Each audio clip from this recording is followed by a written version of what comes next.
Hey everybody, and welcome to Don't Copy That Floppy, video game news podcast broadcasting live Fridays 7 to 8 p.m. Eastern Standard Time on twitch.tv/DCTF podcast. It is Friday, March 9th. I'm your host, Lex, and I'm joined by my co-host, Booge.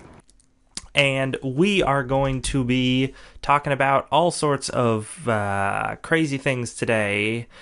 Some of them are updates. That's what we're going to be starting with. An update to our two skeeziest stories of last week, both about Seduction and about Donald Trump. Luckily, those are different stories. Yeah, glad they're not one story. Then we're going to be talking about MonHunWorld, how great it is. And then we're going to be talking about Geralt, cameos. Geralt and his acting career, just going off and doing his own thing. After that, we're going to be talking about the battlefields. Then we're going to be talking about Gabe bringing joy to the masses. After which, we're going to talk a big chunk of time about the Nintendo Direct that happened earlier this week. And then we're going to talk about Real Dolls for a second. Unfortunately, that story was not my choice. Please don't leave. Please keep listening to the podcast. And then after that, we're going to wrap up with some of the games that have just come out and the games that are about to come out. And if we have time, which we won't, we will talk about games that we are currently playing. Yes. So, let's talk about everybody's favorite new game just came out on Steam. Super Seducer. Yes. So this comes from Motherboard. PlayStation won't publish Super Seducer, pickup artist game after all. Super Seducer, a choose-your-own-adventure game that teaches men how to harass women using pickup artist tactics, was set to be released on the PlayStation 4 today.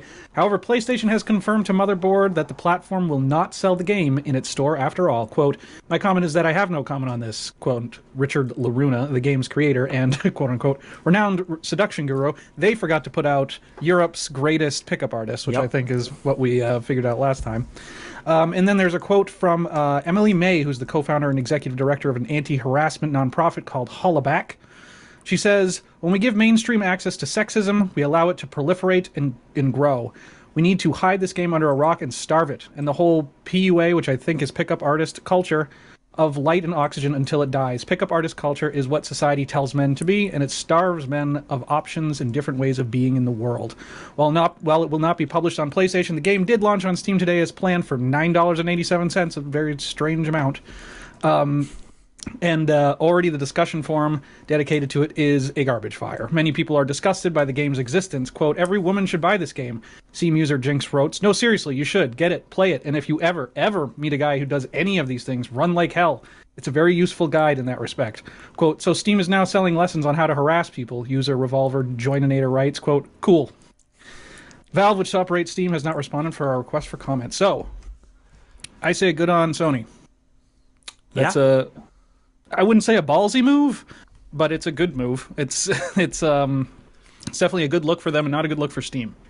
That's the thing. Steam just doesn't care. They have no standards. I mean, when people complain to Steam ad nauseum about like all of these really predatory things and all of these money-making schemes that happen and like the gambling stuff that they've been associated with like CS:GO Lotto and all the asset flips, when people complain nonstop about those things, Steam takes small steps to do something about it, but never anything that seems to actually work that well. So I'm super not surprised that this game is launched on Steam with no issues. Right. And I do see I don't know if Steam, if Valve thinks of it this way, but like I can see the moral higher ground that they can take where it's like we want to be the Wild West and let everything on our system. But it's like, at what point should you stop this shit? You know, like Sony does. And yeah, I think it's good for Sony. I saw a lot of people that are like, Sony's impending on that guy's freedom of speech. I'm like, no, they're not. It's only a breaking of freedom of speech if the government tells you to stop. Yep. There's a lot of people who cry censorship who do not understand how freedom of speech works. Right, and it's like Sony is a company, and it's their store, and they're enacting their freedom of speech to say that they don't want that on their platform. So I mean, they could say they just don't like, I don't know, EA games. Yeah. And they could just have no EA games available on the store if they wanted. I mean, it wouldn't be a smart business move because they would lose a lot of money, but they would totally be within their rights to do that for, whatever reason they wanted.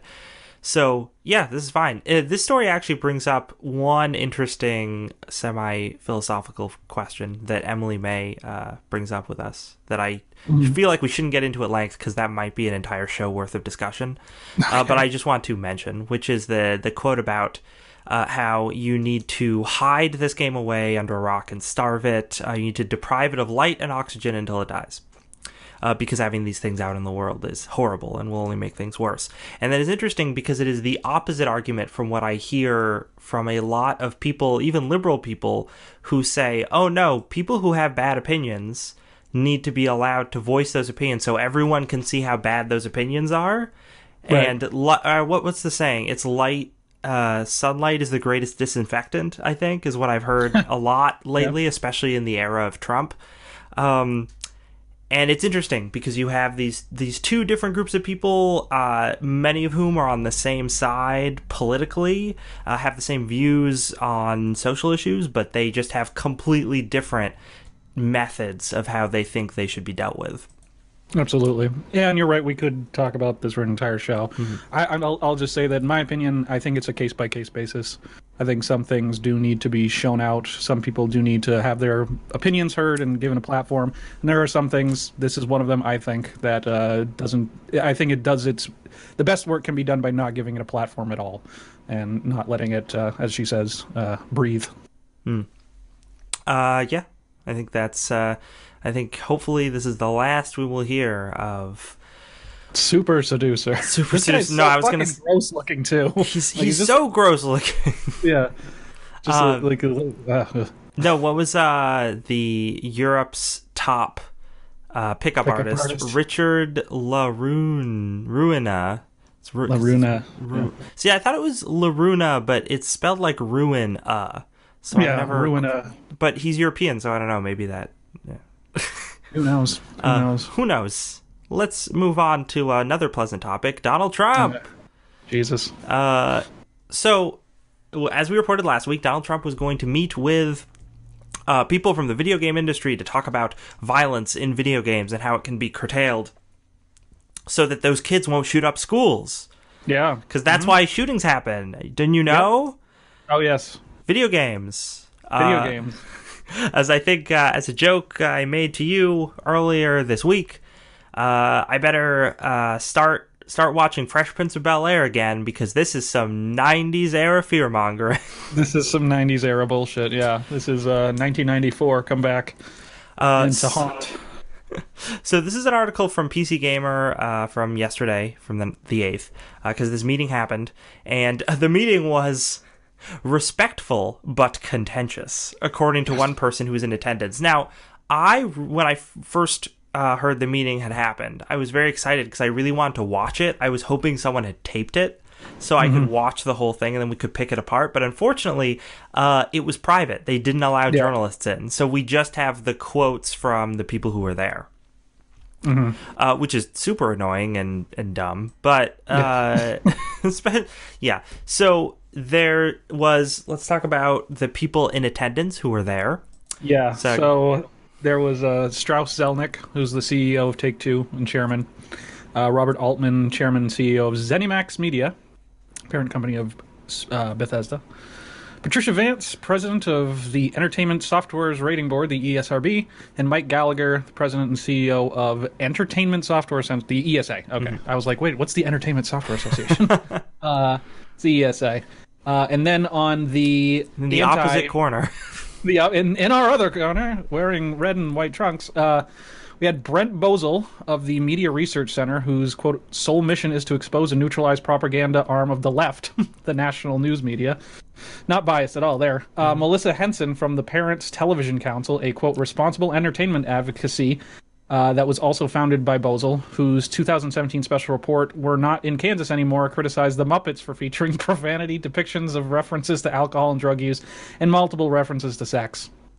And, of course, good old Lieutenant Colonel Dave Grossman, author of books including Stop Teaching Our Kids to Kill, A Call to Action Against TV, Movie, and Video Game Violence, and Assassination Generation, Video Games, Aggression, and the Psychology of Killing, who has argued that playing violent video games trains children to use weapons and hardens them against emotional impact of killing.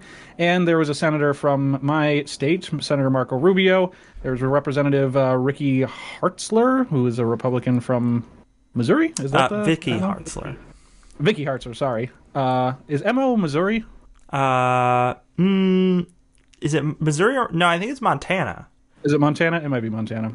And Representative Martha Robbie, Republican from Alabama, they were in attendance. I want you to see if you notice anything in this entire group, both sides. There's not one single scientist. There's not one single researcher. There is no one that has any concrete evidence on any of this. It's talking heads. On both sides. No, it's horrible. It's just a bunch of people debating an issue who really aren't qualified to debate the issue.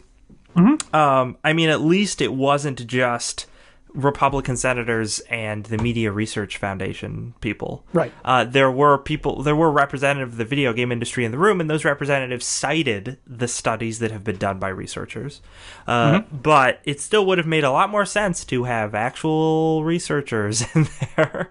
Yeah, the people that did the research. There's also, interestingly enough, in the other PC Gamer article about this that sums up the events of the meeting, it talks about Democratic Senator Richard Blumenthal and something he said that the article implies that he says it in the meeting, but then in that article where it listed all the people who were in the meeting, he was not listed, so I don't exactly understand.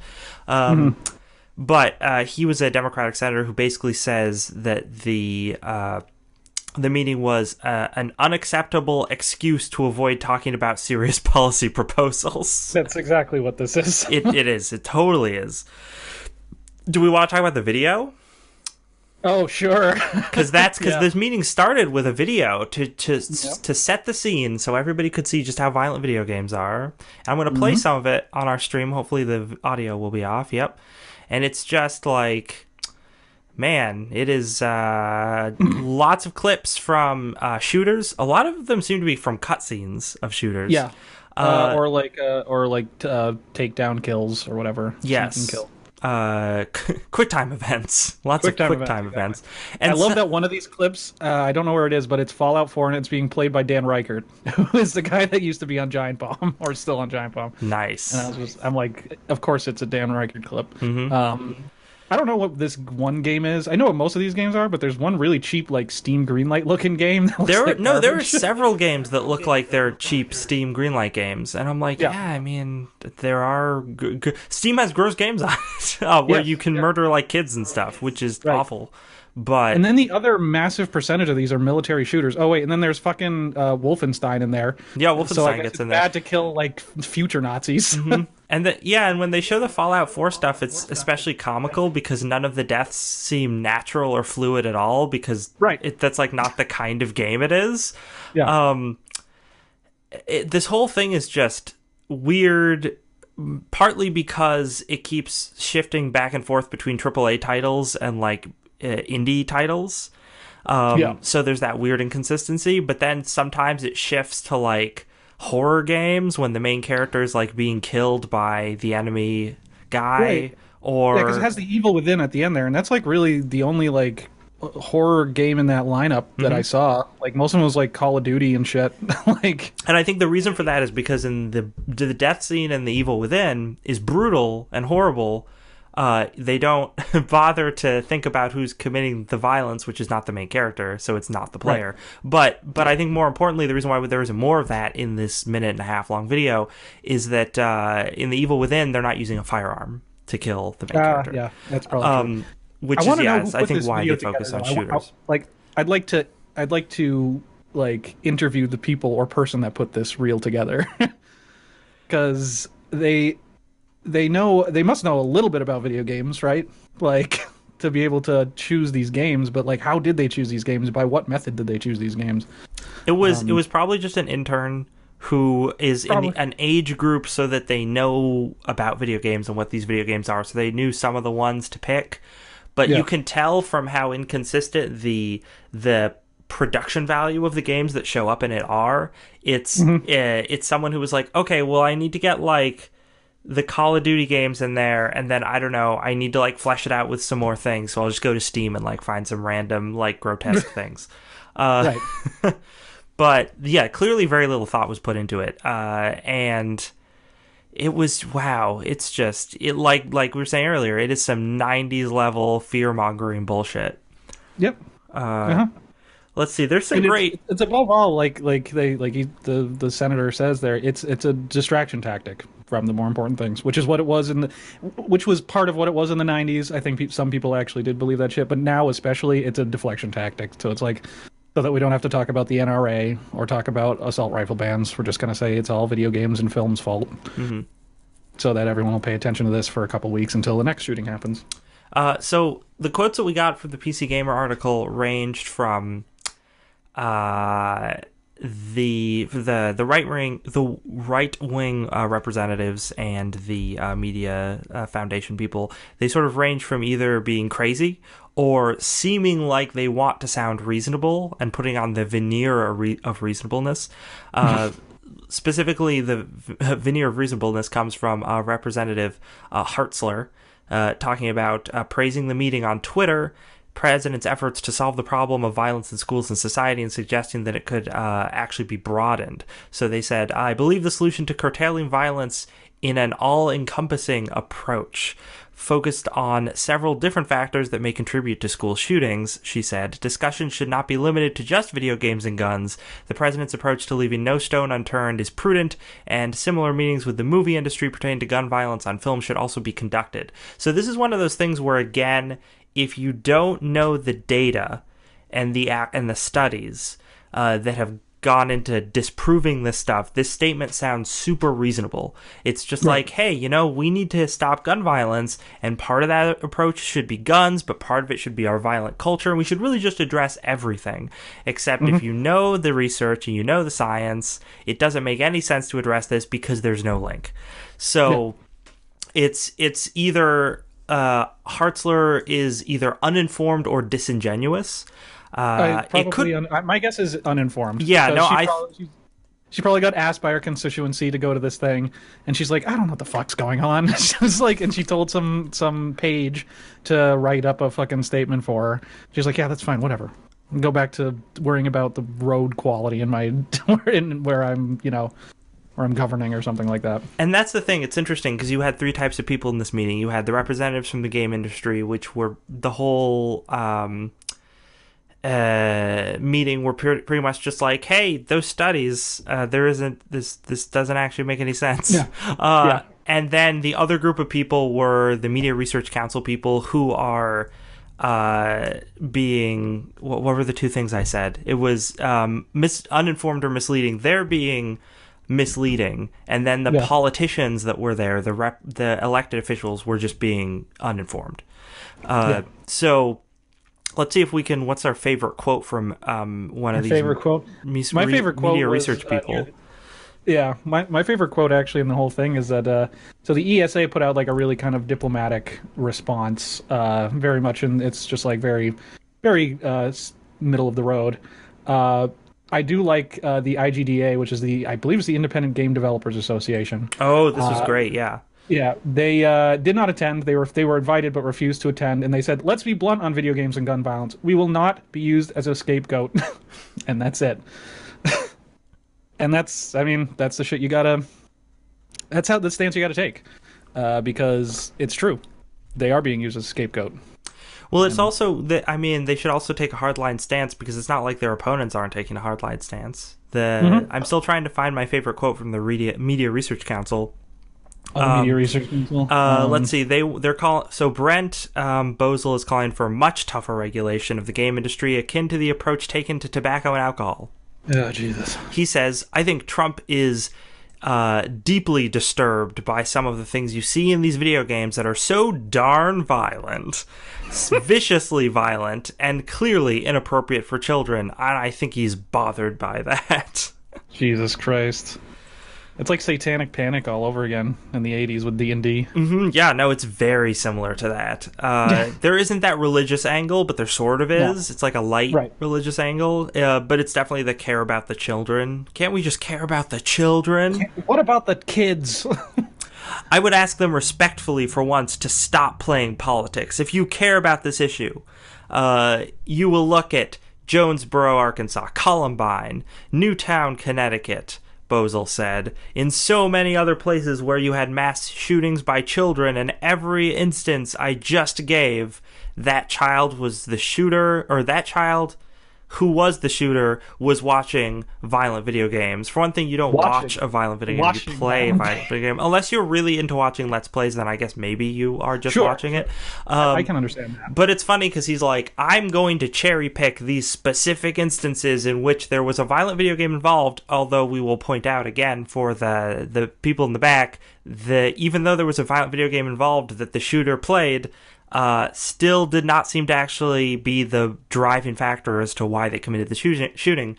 But Boesel cherry picks the specific school shootings where he knows that the shooter played violent video games, and then said, see, these, and I'm sure others too. And I'm just like, yeah, dude, but like, there's been a lot of school shootings, and it turns out only a small percentage of them are shootings in which the shooters played violent video games. So even if that was a contributing factor, which we know it's not, the numbers still aren't in his favor with that argument.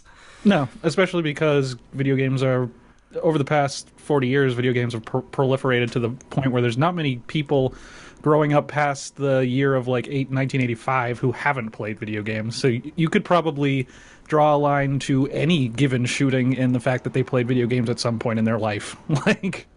So yeah, no good on that one. I actually wanted to look up Brent Boesel to see what he is. He's 62 years old. He serves on the board of Catholic League of Religious and Civil Rights. There's that religious angle. There you go. Is an American conservative writer. Yeah, he looks like a weirdo. Looks like a weirdo. He does. He just kind of has a weird look. He got on his little soapbox there for a second, and I'm sure while he was doing that, Strauss Zelnick was shoving $1,000 bills into his ears so he didn't have to listen to it. That's a point that I'm going to get to in a second, but before I do, I just want to talk about the ESA statement, which was, we discussed the numerous scientific studies established that there is no connection between video games and violence, First Amendment protection of video games, and how our industry's rating system effectively helps parents make informed entertainment choices. So one part of that statement I disagree with, which is it does not effectively help parents. Right. But I think most of the onus of that is on parents and not on the rating system. But yeah, so they were just like, yeah, no, here are facts. But one of the things he brings up that's super important, and really the make or break of why this whole meeting didn't matter, is that the First Amendment issue. So there was a Supreme Court case, and I want to say 2011? I believe 2011, where the video games were classified in the same way as movies under the First Amendment. I remember that. Yeah, I remember that happening. So it's going to be really legally difficult to actually curtail them in a greater way than movies are curtailed. And I mean, right now they're rated in the same way that movies are. So they've kind of already got all those things in place that they can have. More or less impossible. Yeah, so very, very difficult. And the other factor, as you were talking about, those $1,000 bills. The Media Research Council, they have some money, I'm sure. They probably have a significant amount of money, but they don't have as much money as EA. I guarantee you they don't. They certainly don't have as much money as Take-Two. Yeah. So if it comes to a fight to buy off a lobbying battle to buy off politicians to get the legislation or prevent certain legislation, I think the video game industry just wins that battle because they have so much money. And as much as I hate lobbying, this is the one case where I'd be on the CEO's side. You hypocrite. I know. Well, hey, man, you can have varying opinions depending on the situation. Because it's bullshit. Because Robert Altman, chairman CEO of ZeniMax, Strauss Zelnick, I wanted video just to see them like rolling their eyes like during this meeting. I know, right? That's why I want to see this video. Yeah, exactly. So yeah, and all in all, this is big distraction tactic, won't stick. I think the world has changed. I think that not just like hardcore gamers who know this shit, but I think the average person just has a very different view of video games nowadays. I don't think it's too hard to see that there is no connection there, and that it's just more horseshit, more scapegoating. So hopefully it'll pass, and we can focus on what actually matters, and the actual things that cause people harm, not fucking video games. Well, yeah, hopefully this can get out of the news. We can go back to talking about loot boxes. I know. Although I will say in that reel, the violent video game reel, I forgot about the Call of Duty fucking like airport shooting opening scene that they had. I will say that some of the fucking Call of Duty openings have been pretty tasteless. They have the right to do them, but they are some are pretty tasteless. No, I mean that got a lot of flack at the time. From a lot of people. But and I mean I know why they do them. It's to get that attention. It's to get people flipping their shit because they are so wildly violent and crazy. But you know, hey. They have the right to do that. Let's talk about MonHunWorld. MonHunWorld. Pretty quick. This is also kind of a follow-up. Before we had reported that Monster Hunter World was the fastest-selling Capcom game of all time, but now, according to Capcom's own records, MonHunWorld is the best-selling Capcom game of all time. Capcom have proudly announced that their open-world adventure Monster Hunter World has seen over 7.5 million combined shipments in digital sales. This makes it the best-selling game in the developer/publisher's history. The latest in what is a generally fairly niche series, the eagerly anticipated Monster Hunter World launched in January and immediately broke series records in mere days. Heavily praised by fans new and old, the game has continued to ride an incredible wave of success. Most interestingly, and this is what you have to remember if you're not totally familiar with Capcom, the best-selling achievement pushes the game's sales beyond those of legendary series such as Resident Evil, Mega Man, and Street Fighter. Not to mention the fact that the game is yet to see its PC release, which is scheduled for later this year, and will no doubt cause sales to spike further still. That's fucking crazy. And I don't know, I mean, I don't know if this is some hashtag fake news, like what kind of metric Capcom is using to measure how much this is sold, but if that's true, if it is like, if I don't know if they're counting it as like, if they're not counting remakes or they're not counting ports of those other games, but if they're counting it like straight up, it has just sold better than fucking Street Fighter and Mega Man and Resident Evil. That's crazy to me. That's a little bonkers. Yeah, no, wow, people like this game. Like I think I said last time. Oh yeah, it turns out if you just take it off of handhelds, which is something that people don't play in the West they play consoles, and you put it on consoles, people in the West will buy your game. Yeah, there you go. And you put cute cats in it. That's all you need. Gotta have those cute cats. Listen, all the mobile games learned a long time ago. Just put a cute cat in it. There you go. Yeah, they just got to get this on Switch.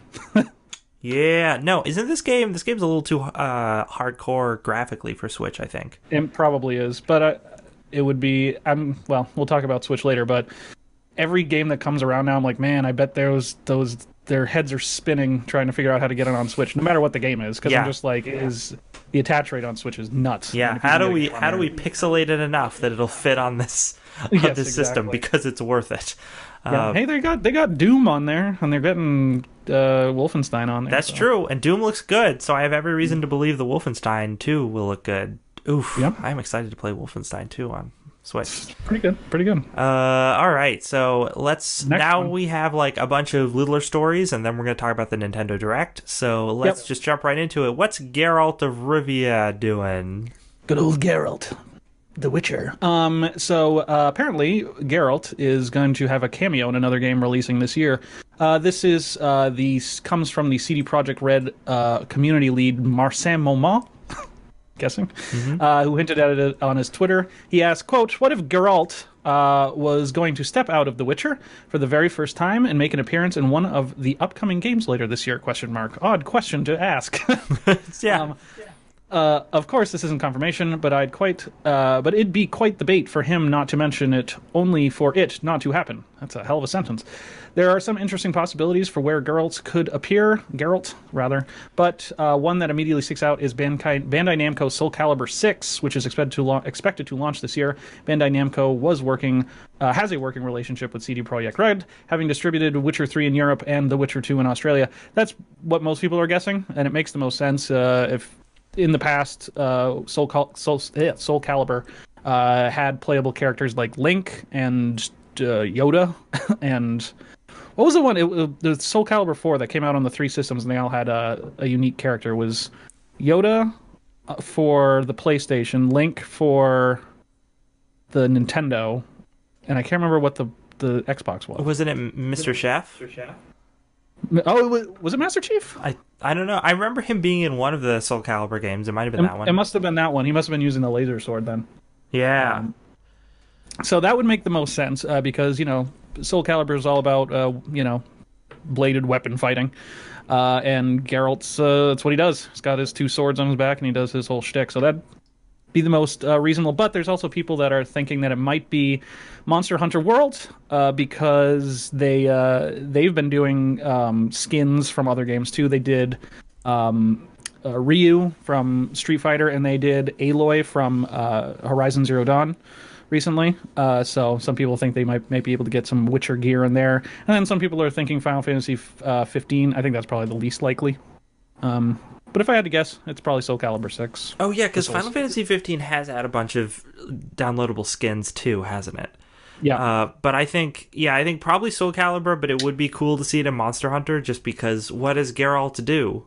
He hunts monsters. He hunts monsters, exactly, yeah. It would actually make a whole lot of sense. Yeah. And I'm just happy to see, because I've been a fan of the Witcher series since the first one.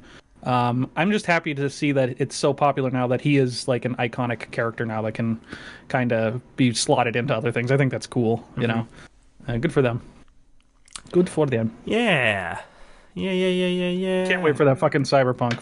Because like as much as I think like Witcher 3 is like one of the best games of all time, it can go fuck itself in compared to how excited I am for Cyberpunk. Like, holy shit. Yeah, no, Cyberpunk, 2077, right? Looks, it's probably gonna be real good. They said they're gonna be at E3 this year, and so they're probably gonna show it. Ooh, more than a cutscene. Yeah, from 5 years ago. All right, so let's talk about Battlefield 5. There's some Battlefield 5 sort of reports of stuff that it's gonna have in it that have been coming out all over the place. Get hyped about that, I guess, if you want. Why not?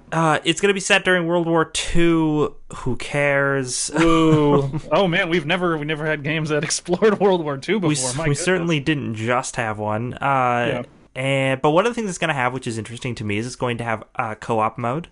It's going to have loot boxes, which we kind of all expected, but supposedly they're going to be cosmetic only, so at least that's restraint. Sure. And it's going to have some Rainbow Six Siege style mechanics in it, which sounds kind of interesting. Sure. But what I thought was interesting was the co-op option. Do we know if it's going to be split screen co-op? I kind of doubt that because games don't do that anymore. Yeah, probably not. There's probably not much couch co-op action going. I mean, I guess they could put it in pretty easily. Yeah, I mean, that's what I want, because I just want that trend to return to gaming, because I thought it was a cool trend. Yeah. And I understand that the reason why they don't do it is because of money. Like, they're going to make more... They make less money if you can invite your friend over and 2 people can play 1 copy of the game. Right. So it's better for them to sell another copy so that your friend can play with you over the internet down the street from your house. Right.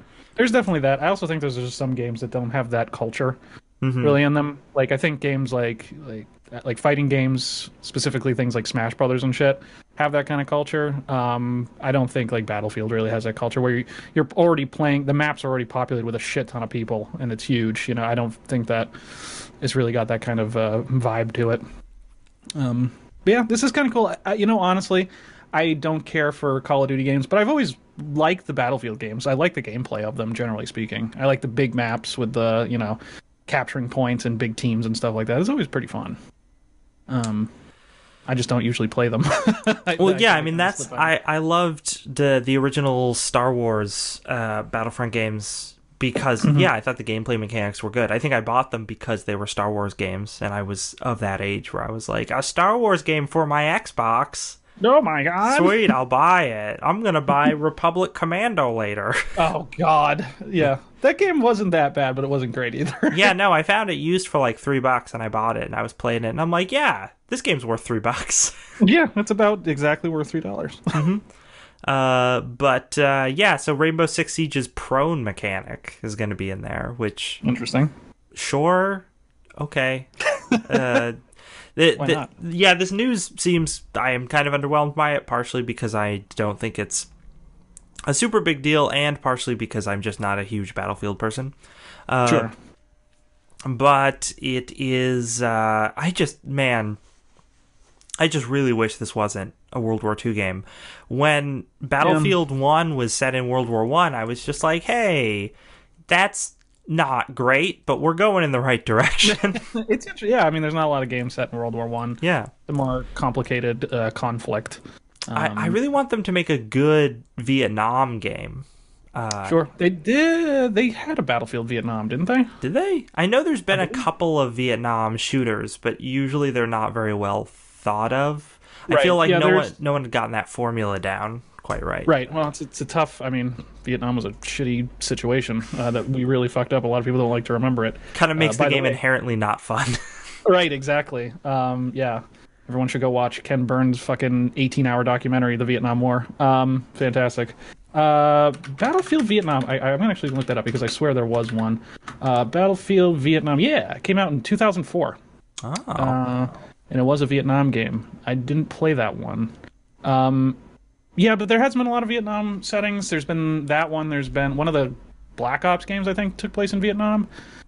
And then there's been a bunch of junky, shitty shooters throughout the years that took place there, too. Yeah, that's what I was thinking of. Like, all the ones that sucked so bad that, like, there was no way they were going to get the subject matter right or put good gameplay into it.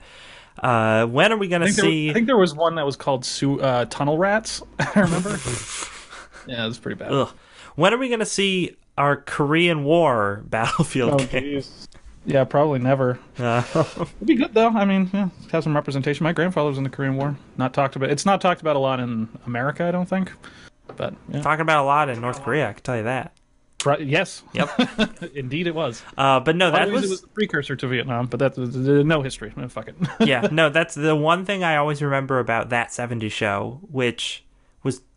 I don't know why that show lasted as long as it did. I guess because it had Ashton Kutcher in it. I don't know. And Mila Kunis. But one of the things I always remember about that show is the main character's dad was in Korea. And I remember watching that show and being like, there was a Korean War? Yeah. You don't like learn it in high school or anything. Mm-hmm. It's bizarre. But let's not talk about America's Forgotten Wars. Let's talk about Gabe Newell, America's current Forgotten War. Yeah. Gabe Newell's Forgotten Games. So, all praise be to RNGesus, Gabe Newell. Valve is making games again, apparently. Valve boss Gabe Newell has signaled an end to the company's long hiatus at a talk yesterday, which actually was yesterday because this was on the 9th.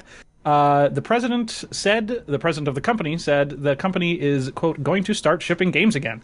He also opened up about why the pace of the release has slowed down so much and what's changed since then. The presentation was centered mostly around Artifact, the Dota 2 themed card game announced last year. And I honestly forgot that it was announced last year. I forgot that was a thing. But... okay, side note on this. Chasing trends is always a bad thing. So the fact that last year when they announced this, it was already too late. And the fact that it hasn't come out yet, like, this game is just going to fall flat on its face. There's no way it'll do well because the trend of card games is already over. Pretty much, yeah. But it's Valve, man. People will fucking bend over backwards for that shit. I remember when they announced it I think they announced it at the International last year. And everyone was psyched because like it just showed this cool thing and it just came, it was like Artifact, and everyone's like, oh my god, new game from Valve, and then it said a Dota 2 card game, and literally the whole crowd was like, ah, like just the biggest groan because they were just like, fuck that. Anyways, so the presentation was centered around that game Artifact, but he was sure to point out that it's not the only game on Valve's slate. He explicitly said that it's, quote, the first of several games coming to the studio. Since the release of Dota 2, Valve's gaming efforts have been focused mostly on supporting it and Team Fortress 2. He goes on a bit talking about how he's been more interested in hardware, and Valve's kind of been shifting towards VR because they're interested in keeping that market open and available to other people. There's an interesting thing that he says. Newell hinted that he starts talking about Nintendo. Oh, I thought this was super interesting. Yeah, he says, we've always been a little jealous of companies like Nintendo. When Miyamoto is sitting down and thinking about the next version of Zelda or Mario, he's thinking, what is the controller going to look like? What sort of graphics and other capabilities? He can introduce new capabilities like motion input because he controls both of those things. And he can make the hardware look as good or as possible because he's designing the software at the same time that's really going to take advantage of it. So that is something that we've been jealous of, and that's something that you'll see from us taking advantage of subsequently. Interesting thing to bring up. I mean, he's not entirely wrong. I don't know how much that Miyamoto himself controls the hardware decisions of Nintendo, but he is right. That's the way that Nintendo kind of practices, is that they fit the games to fit the hardware. They make them in tandem. They don't make them as an afterthought. As to what that means for Valve, I mean, does that mean that they're going to start making their own their own consoles? Because they tried that with Steam machines and it did not work. No, they've had the Steam machines was weird because they felt so like they were in this bizarre middle ground between a PC and a console, and I think that's part of the reason why they didn't take off, is because a lot of the people who were thinking of buying them were like, or I could just build a PC or buy a console, but this doesn't really fit. This doesn't satisfy either person. Exactly. And I think that what they were trying to do was to be like Android. They wanted to be like agnostic. They didn't because they let other people make the boxes for them. They didn't manufacture them themselves. The only thing that they manufactured themselves were the controllers. Yeah. And I think that they just kind of wanted to be like be like Windows or be like Android, where it's like, we don't care what it's on, just have it everywhere. And that just didn't work in a proprietary console market where there's a lot of other choices. It's interesting. I think that I would really like to see their attempts at doing a straight up console and how they would design games for it. Intriguing. I don't know if I'm excited, because I think Valve has let me down too much in the past for me to get excited about it, but I am intrigued. Sure. I agree, but I think that whenever Valve does anything, it's worth taking notice, because if anything, they're very smart, and they make moves that no one else really can make. So it's always fun to keep one eye on old Gabe Newell, see what he's up to. Good old Gabe. All right. So speaking of Valve loving Nintendo and their ability to do things, let's talk about something Nintendo did this week. Their Nintendo Direct. Mm-hmm. Ooh, baby, this 34-minute Nintendo Direct covered actually not that much considering how long it was. Yeah. The first just one or two was one big announcement, really. Yeah, the first half of it was all 3DS stuff.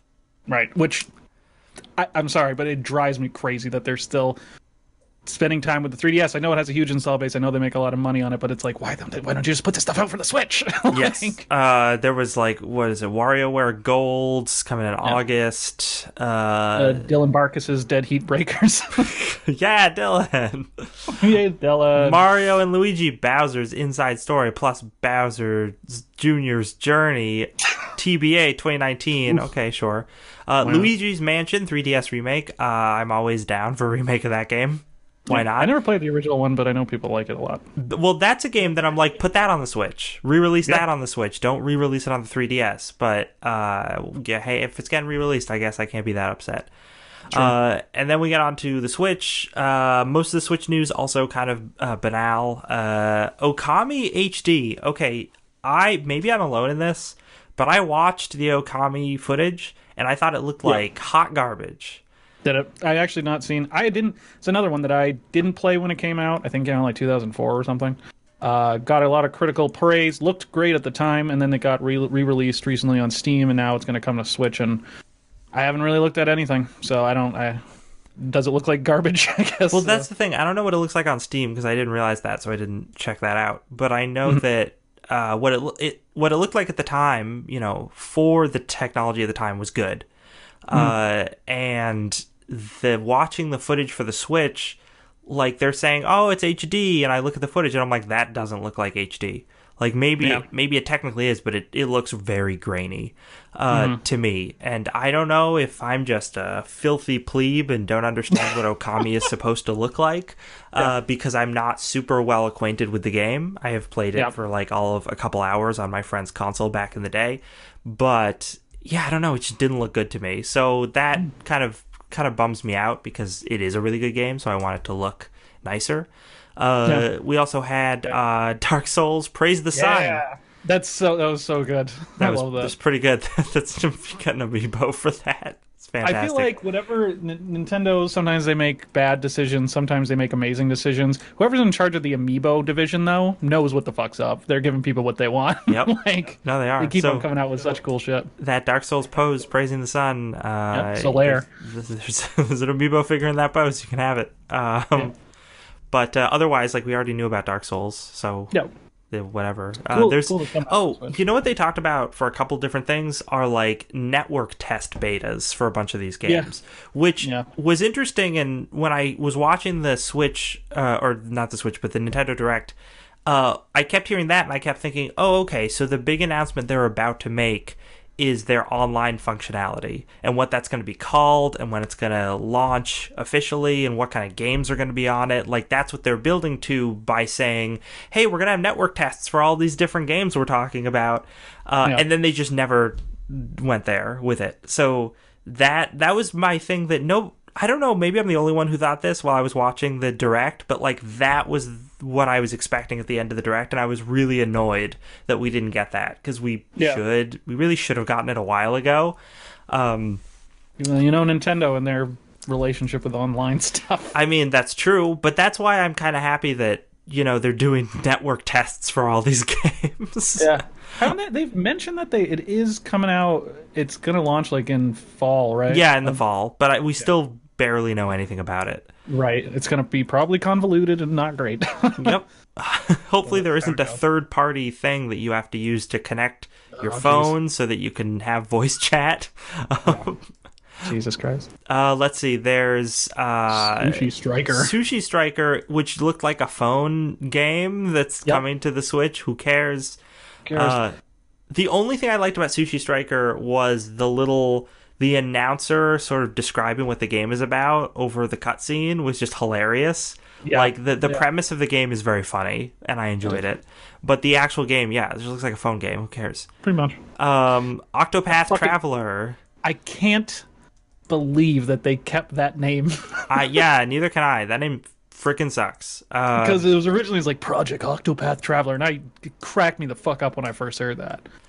And now they're just like, it's called Octopath Traveler. I'm like, what? Are you shitting me? I mean, in all fairness, considering what some JRPGs are called, Octopath Traveler is not that weird. Yeah, but I'm just really surprised they didn't stick the Final Fantasy name on there, like Final Fantasy Traveler or something. I don't know. Yeah, or just call it Traveler. Well, I don't know. There's might be some licensing problems with the science fiction tabletop RPG called Traveler. Yeah, sure. They got all the lobbying power to make people change their video game names. Sure they do. Hey, you can die in character creation. But no, this game, despite the silly-ass name, I think it looks fucking awesome. I'm a huge Final Fantasy Tactics fan. I love the idea of job classes and stuff, and this looks like it takes that even more so into like the role-playing realm. Yeah, no, this was a useful announcement. Not because it gave us, or did it give us a release date? It didn't give us a release date, right? I don't think it did. No. But it did. July 13th. Oh, okay. But what it did that I thought was interesting was it introduced game mechanics and then talked about how those game mechanics are going to be added to the demo, so you get to play them before the game comes out and try them out, which is super interesting and very smart as a way to play test. And I played the demo, and I thought it was fine. I'm not as into JRPGs in that way. But I still was like, oh, I appreciate this game. I think the art style's good. I think it plays well. You know, my only problem with that game, my biggest problem, is the color palette was not what I was hoping for. It was very monotone. Yes, it's a little washed out looking. Yeah. Let's see. We had more news about the No More Heroes game, which just looks weird, I guess. Yeah. It's going to have co-op multiplayer, though, so that's fun. Yeah, I've never been a fan of the No More Heroes. I've really never been a fan of Caterpillar manufacturer or the company that makes it. We had Captain Toad Treasure Tracker. I honestly skipped over this because I didn't care whatsoever. Some people love that treasure tracker. Listen, now that I know it's his head and not a hat, I just can't look at Toad. I can't look at you anymore. But that was a thing. Undertale. We're getting Undertale on Switch. Yeah, I'm surprised it took that long. Yeah, quite frankly. But I'm excited for that because I'm one of those filthy, horrible people that didn't buy Undertale on Steam. I watched some plays of it, and I watched my friend playing it at his house. And I was like, oh, this game has a fantastic sense of humor. I very much enjoy this. And then I kind of just kept meaning to buy it, and then I never got around to it. And I'm like, ooh, it's coming out on Switch. Well, that's going to be my excuse to buy it then, I guess. There you go. I just watched a full playthrough of it because I was like, I'll just watch this while I fall asleep instead of playing it. That's what my life is now at 29. I'd just rather watch Let's Plays than actually play the thing. So, do you want to talk about the next one? Because I know you love this game. I love Insane Trilogy Crash Bandicoot Land. I mean, of course, the UK's best-selling game ever. Ever. It's coming to Switch. It's, of course it is. I mean, and it'll probably do really well on Switch, too. So good on them, I guess. I'm surprised they haven't announced... I will be surprised if they don't announce him for the next Smash Brothers. He seems like an obvious fit in there. Then we got Little Nightmares Complete Edition, which is a game I've never heard of. I've heard of it. Too scary. I had to skip over that. Too scary. Oh, really? Are you too scary for you? I'm too much of a child. No, actually, it's just interesting. I'm not super into horror games. I'm also not super into puzzlers, so the fact that it's a horror puzzler, I'm like, nah, there's nothing in this game that appeals to me. Nothing good. Then we got South Park: The Fractured Butthole, which is another game. I played Stick of Truth. I haven't played this one, but I've heard it's really good, really funny. I mean, the South Park guys they're funny. Yeah, no, and the other thing I always hear about it is not just that the jokes are well written, but that the gameplay is like really solid and satisfying. That's why, man, I wish they were putting Stick of Truth on there because Stick of Truth has the fantasy angle, which I just find more amusing than the superhero angle. Sure. But yeah, I'm happy that that's coming to Switch. And it's another great example of Nintendo being like, hey, stuff that's like really not PC, we'll have that on our console. Right. That's I mean, that's something you can take even just from something like South Park, Dark Souls, like even Little Nightmares, I guess, if it's a spoopy game. They're definitely like I've said before, it reminds me of like Super Nintendo era Nintendo. Yep. When they were just like, fucking get everything on here. It's super popular. Everyone has it. So it's just like, just fucking get on here. They've stopped caring. Let's see. We had ARMS is going to get a tournament. They're taking steps to move ARMS into the competitive arena of stuff. Why not? And I'm like, I don't know if that'll work. 5 people that play it competitively. Yeah, I don't know if that'll work, but it could be interesting. Hyrule Warriors Definitive Edition, no one cares. Moving on. Mario Tennis Aces. This is actually what they spent the majority of the Direct talking about. Or maybe not the majority, but a good chunk of it. And they were like, here's all the mechanics and how they work and how they play together. And I was just like, oh, that's cool. I'm into this. Yeah. Oh, yeah. I mean, I played Mario Tennis on the N64, and I loved it. And I was like, yeah, that's great. And the whole time I was watching the Mario Tennis Aces thing, I was like, it's interesting because now it's like it feels like they've reverted because they're going back to using a controller after having like decent motion controlled tennis gameplay on the Wii. And then at the end of that Mario Tennis Aces thing, it's like, oh, you can play with your Joy-Con controllers by just swinging them around if you want. It works fine. I'm like, yes, this is what I wanted. Yeah. No, that game looks awesome. I like all the Mario sports games, Mario Golf, Mario Tennis. Oh, you love golf. Yeah. I do. I love golfing video games. Amazing. Oh, there was this weird Splatoon thing. The fucking DLC, when you said they spent most of their time on Mario Tennis Aces, I'm like, actually, I think the DLC trailer probably lasted longer than that. It was, I don't know, very odd trailer for DLC. Super weird. I don't know anything about Splatoon, so I was even more confused. It felt like a weird story mode for Splatoon, which is not what that game is known for. And also, it's like a character, an Octoling, wandering around like a subway station at night. And it was this weird, gritty urban environment, which again is like Splatoon is bright and colorful. So it's just super bizarre. That whole trailer was really weird. And it was cut like a David Fincher movie or something, like with like weird, grimy music. It was very strange. I didn't understand that at all. I was confused. No. I just wanted it to end. And then the guy came out in a lab thing, and he's like, "Let's explain it further." I'm like, "All right, fine." Yeah, no, seriously, go away. And then at the very end, they were like, "We got one last thing to show," and we see more Splatoon. And I was like, "God damn it! I just watched all this goddamn Splatoon bullshit." Yeah. But then I was rewarded with the flaming symbol. The lights go out, and that's a good reveal thing. Yeah, it's the Squidlings or whatever they're called, like fighting, and it's all happy, and then the lights go out, and then like she looks up in horror, and like reflected in her eye is the fucking is the Smash Brothers logo, and then all of a sudden it's like these horror shots of like all of the fucking Nintendo properties like looking to kick their ass in the darkness. I was like, wow, this is horrifying. Yep. In context. New Smash, or new Smash? Question mark. That's the thing. That's what a lot of people have said, that it is a new one and not a port. But really, I don't see much evidence for that, other than that they didn't say it was a port of the last Smash game. Right. Which you'd think that if it was going to be, they would. Yeah. But I mean, that's all there is to say about it. Really, that was the teaser, and that was it. That was a teaser. Sakurai, the lead developer on the Smash games, did tweet through some bad translation that he's working on this game and has been working on this game. Oh. Which leads to a lot of people to think that it is brand new. That doesn't truly convince me. They did show a lot of other people pointed to the fact that the link that was shown is Breath of the Wild link. So that means that it's either a new character or they're going to add multiple links like they've done with some other characters.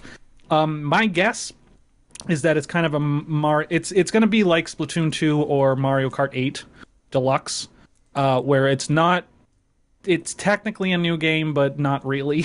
Like, you know what I mean? I think that it's going to have the same primary engine as the last Smash Brothers. It's going to have the roster and all the stuff, but just more stuff. And it's going to be like refined around the edges. Which at that point, it's also silly to me because at that point, like they have like over 50 characters now. Like if they start adding more, it's gonna get a little stupid. I think a little. I've seen some of the Pokemon they put in that.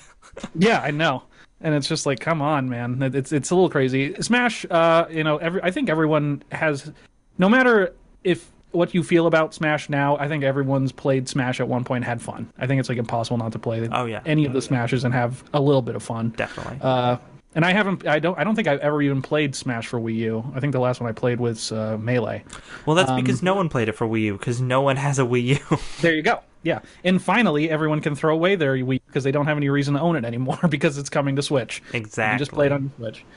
So my guess, probably a deluxe version with a bunch of new shit. And that's the thing, right? Because that's all it needs to be. That's all they need to do. Even though we would all love a brand new one with a completely reworked battle system, I'm sure that would be super cool. But I don't need it. I just need the Wii U one that I didn't play because I didn't have a Wii U.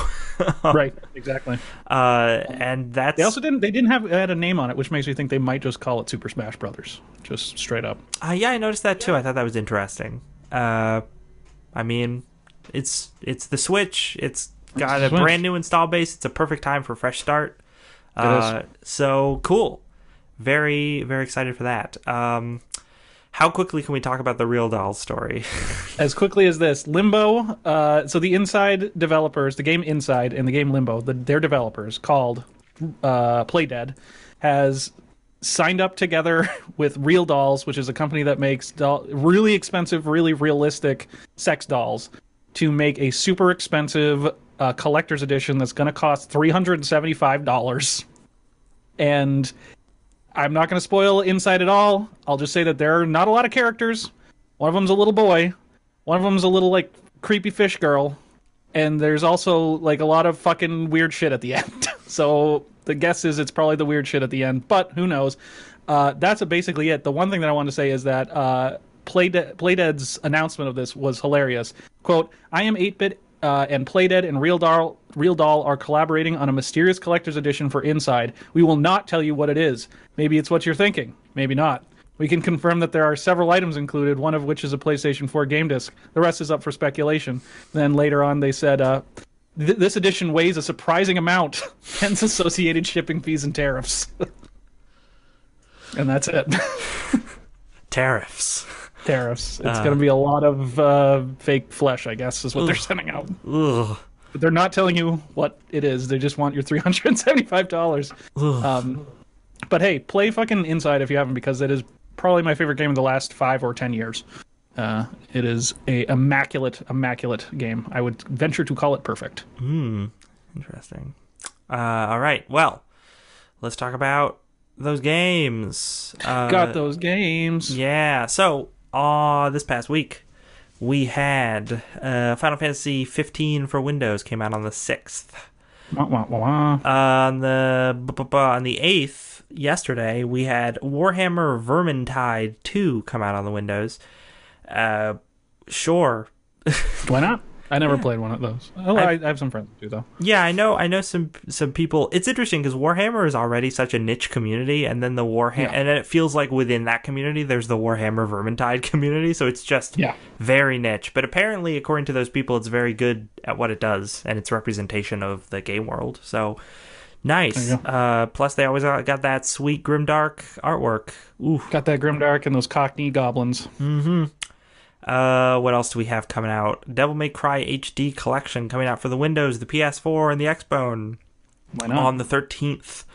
Classified as a hack and slash game. Mm-hmm. I don't know a lot of these. Burnout Paradise Remastered. A lot of people are really excited for that shit. Oh, yeah. And Kirby Star Allies coming out for the Switch on the 16th. Mm-hmm. It's kind of a big deal. Once we got Damascus Gear Operation Osaka, and your 4-Night Princess's training story. Well, yeah. I mean... coming out for the Vita. And the Switch. Oh, my God. Man. Oh, man. I got to look that game up. It's going to be for everything. And a new Scribblenauts, I guess. Remember when Scribblenauts was like a crazy thing that happened? Yeah, that was weird. That was a strange time. Just like when, oh, God. That game with Bag Boy, Sackboy, fucking the hell's the name of that game? I don't remember, but there was, but it seemed like a similar thing. Like when those games just became very popular for a short period of time, it seemed like they tapped into the same audience. Yeah, pretty much. They kind of make your own content games. Yeah, and then people forgot about them, and and the only remnant we have of that is Media Molecule's game Dreams, which will never come out. Dreams. Yeah. What a waste of time. What the fuck is that name of the game? Sackboy. Jesus Christ, I'm gonna look it up. Go do your thing. So that's pretty much been it. Little Big Planet is the name of that game. Little Big Planet. There you go. So that's it for us this week. We were going to talk about what games we're playing, but we've reached our hour limit, so we're not going to. I will mention that I am playing Crossing Souls, and it's so 80s in the best way. It's even 280s for you at the point. Sometimes, but for the most part, just 80s enough. And I'll say I'm playing Kingdom Come Deliverance, and it's janky, and that's about it. And we're sort of, I mean, I'm going to be, but we're sort of both playing Into the Breach. And, I at least beat, like, I had a run where I beat Into the Breach. Nice. But I've not unlocked everything. Fantastic game. I'd highly suggest it. Yes. Definitely, man, that gameplay is real solid. Exactly what I expected from the creators of Faster Than Light. Absolutely. So that's our show. If you want to check us out on all that good social media, you can do so by checking us out on Facebook or Twitter. Those are the main places where we post when we're going live. Facebook, just by searching Don't Copy That Floppy. Twitter, our handle is @DCTF Podcast. If you want to check out show archives, we have them in not one, not two, but 3 different places. We have them on YouTube, we have them on iTunes, and we have them on our host site, chipbit.net. If you want to support the show, there are 2 great ways to do that. The first one is go to iTunes. Just leave a rating and review. Super helpful.